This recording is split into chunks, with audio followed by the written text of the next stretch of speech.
ಅಮೇರಿಕಕ್ಕೆ ಇವತ್ತು ಇನ್ನೊಂದು bad news. ಹಾರಾಡುವ petrol bunk ಅಂತ ಕರೀತಾರೆ, ಪೆಟ್ರೋಲ್ ಟ್ಯಾಂಕರ್ ವಿಮಾನವೊಂದನ್ನು ಅಮೇರಿಕ ಇರಾಕ್ನಲ್ಲಿ ಕಳೆದುಕೊಂಡಿತು.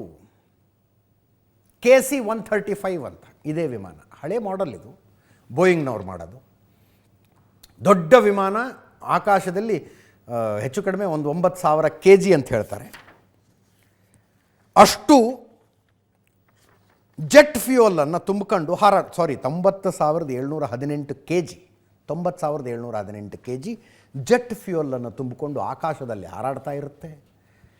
ಯುದ್ಧದ ಸನ್ನಿವೇಶದಲ್ಲಿ, ರಣರಂಗದಲ್ಲಿ ಯಾವ ಯುದ್ಧ ವಿಮಾನಕ್ಕೆ, ಬಾಂಬರ್ಗಳಿಗೆ ಜೆಟ್ ಫ್ಯೂಯಲ್ ಬೇಕು, ಅದನ್ನು ಆಕಾಶದಲ್ಲಿ ಹಾರಾಡ್ತಾನೆ ಫಿಲ್ ಮಾಡುತ್ತದು.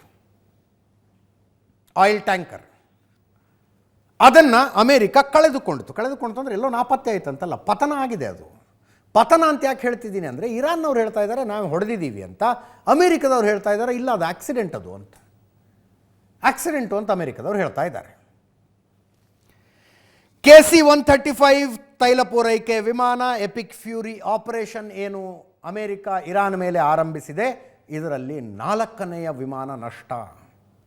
3 F-35 ಕಳ್ಕೊಂಡ್ರವರು. F-35 ಇರಾನ್ನವ್ರು ಹೇಳೋದು ನಾವು ಹೊಡೆದು ಹಾಕಿದ್ವಿ ಅಂತ. ಕತಾರ್ನ ವಾಯುಸೇನೆಯೊಂದಿಗೆ ನಡೆದಂಥ ಮಿಸ್ಕಮ್ಯುನಿಕೇಷನ್ನಲ್ಲಿ, ಫ್ರೆಂಡ್ಲಿ ಫೈರ್ನಲ್ಲಿ ನಮಗೆ ನಷ್ಟ ಆಯಿತು ಅಂತ ಡೊನಾಲ್ಡ್ ಟ್ರಂಪ್ ಹೇಳ್ತಾರೆ. What ever it is, 3 F-35 ಕಳ್ಕೊಂಡಿದ್ದು ನಿಜ. ಈಗ ಒಂದು KC-135 4ನೇ ವಿಮಾನ ನಷ್ಟ. ಇದರಲ್ಲಿ 6 ಜನ ಅಮೇರಿಕಾ ಸೇನೆಯ ಸಿಬ್ಬಂದಿ ಇದ್ದರು, 6 ಜನ ಸತ್ತೋಗಿದ್ದಾರೆ. ಇಸ್ಲಾಮಿಕ್ ರೆಸಿಸ್ಟೆನ್ಸ್ ಫ್ರಂಟ್ನವರು ನಾವು ಹೊಡೆದಿದ್ದೀವಿ ಇದನ್ನು ಅಂತಿದ್ದಾರೆ.